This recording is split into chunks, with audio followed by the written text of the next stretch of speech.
What if I told you that a food with the word sweet in its name could actually be a cornerstone for managing blood sugar? It sounds like a complete paradox, doesn't it? It really does. For millions of people navigating life with diabetes, the word sweet is practically a four-letter word, a signal to be cautious. But today, we're going to dismantle that assumption. We're going to investigate a humble root vegetable that might just be one of the most powerful and misunderstood foods on the planet. Welcome to the Healthy Food to Eat podcast, the show that cuts through the noise and delivers evidence-based truths about nutrition. We're not here to share anecdotes or unverified claims. Our mission is to break down the complex science into practical, actionable advice you can trust. And today, we're peeling back the layers on the sweet potato. Is it truly a friend or a foe in disguise for those with diabetes?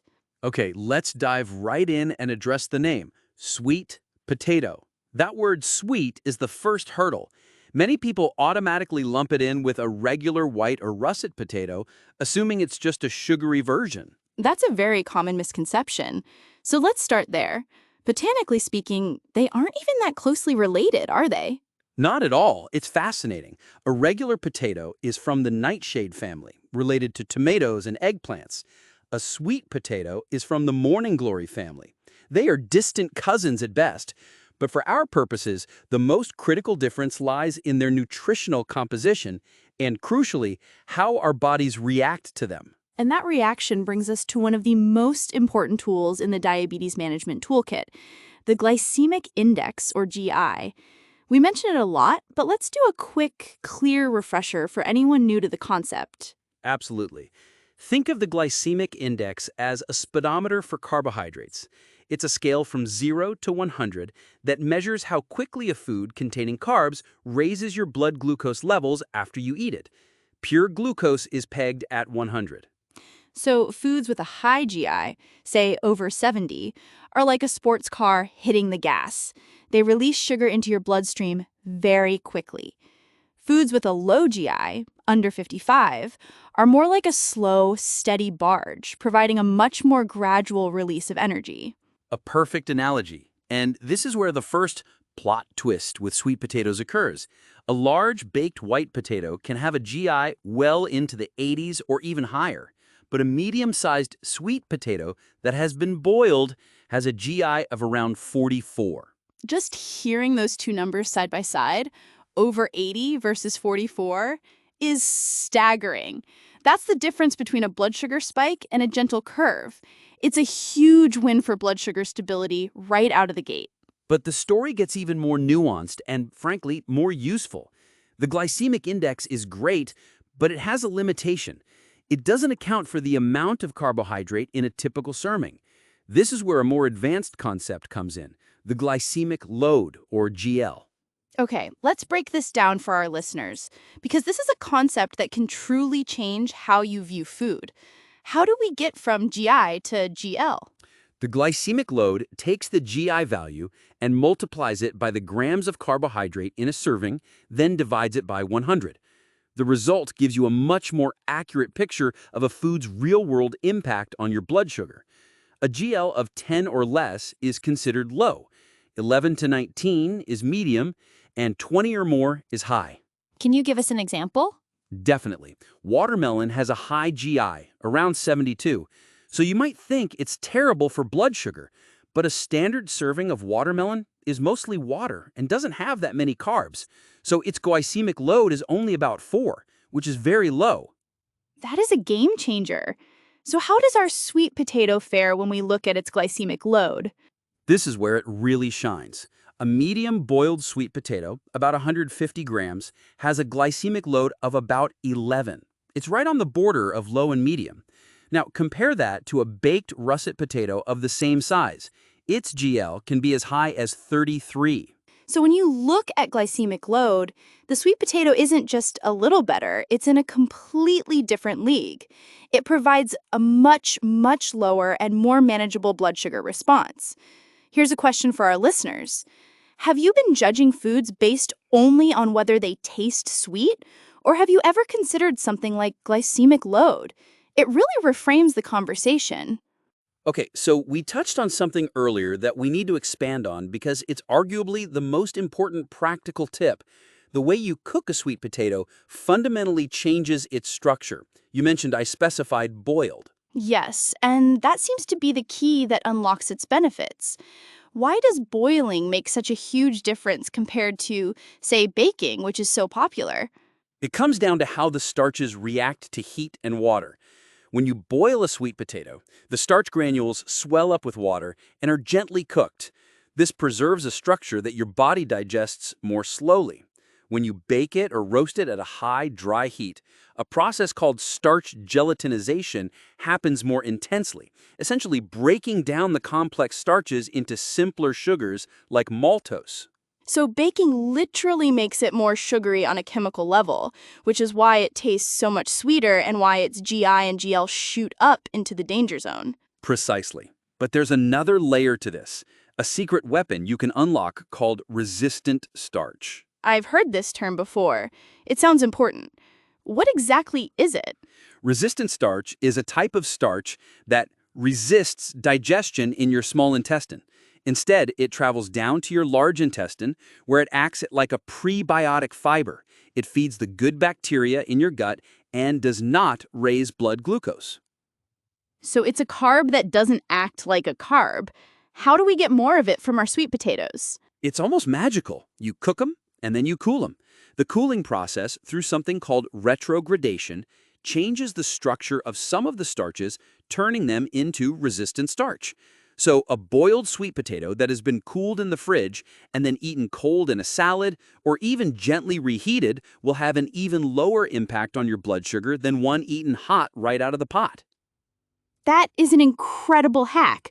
So, batch cooking boiled sweet potatoes and keeping them in the fridge for the week is not just convenient, it's actually making them healthier for you.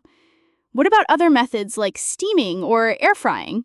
Steaming is very similar to boiling and is an excellent choice. Air frying is a bit of a gray area. It uses dry heat like baking, so it will raise the GI more than boiling, but it's far better than deep frying, which adds a lot of unhealthy fats. The hierarchy is clear. Boiling and steaming are number one.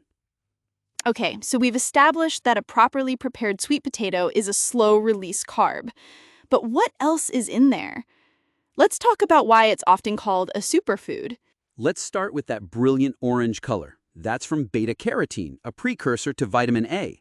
A single medium sweet potato can provide over 400% of your daily recommended intake of vitamin A.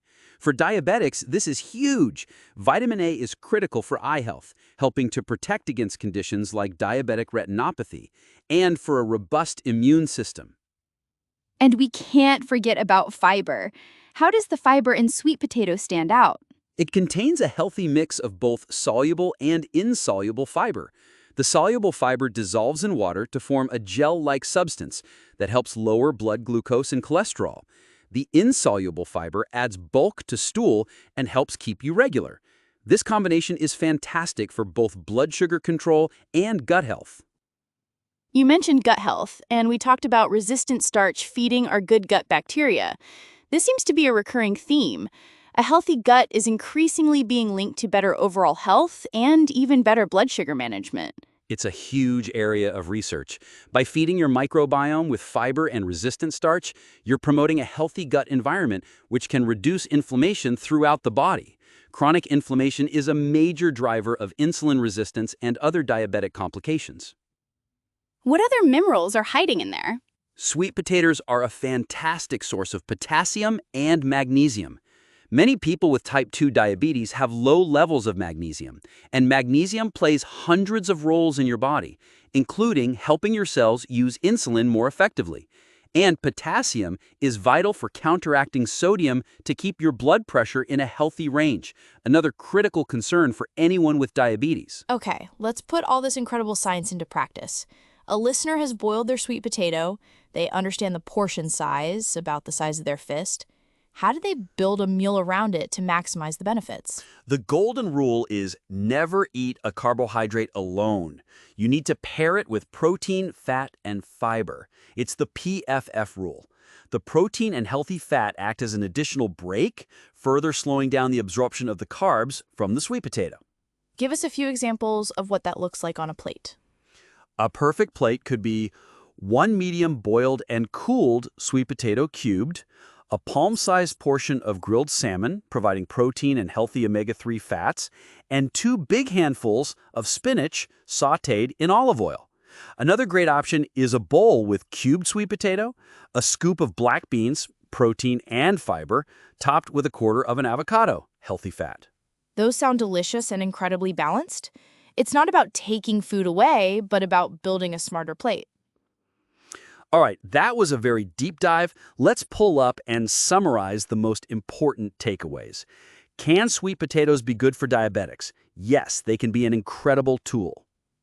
First, and most importantly, cooking method is everything. Boil or steam your sweet potatoes to keep the glycemic index and glycemic load low. Baking and roasting will turn them into a high GI food. Second, unlock the power of resistant starch. Cool your cooked sweet potatoes before eating them to lower their blood sugar impact even further and feed your healthy gut bacteria. Third, think in terms of glycemic load, not just taste. A sweet potato is packed with so much fiber and nutrients that its overall effect on blood sugar is low and manageable, especially when cooked correctly. Fourth, build a balanced plate. Always pair your fist-sized portion of sweet potato with a good source of protein and healthy fat to ensure stable, long-lasting energy. The story of the sweet potato proves that nutrition is nuanced. It's not about good foods and bad foods, but about understanding how foods work in your body. We hope this episode has empowered you to look at this amazing vegetable in a new light. Remember, everyone's body is different, so it's always wise to monitor your own blood sugar levels to see how you personally respond. If you found this deep dive valuable, please subscribe to the Healthy Food to Eat podcast so you don't miss our future investigations into the food we eat. And we'll leave you with a final thought to ponder. Now that you know about the resistant starch trick, what's one way you could incorporate cooled, boiled potatoes, sweet or otherwise, into your meals this week? Let us know your ideas. Thanks for listening.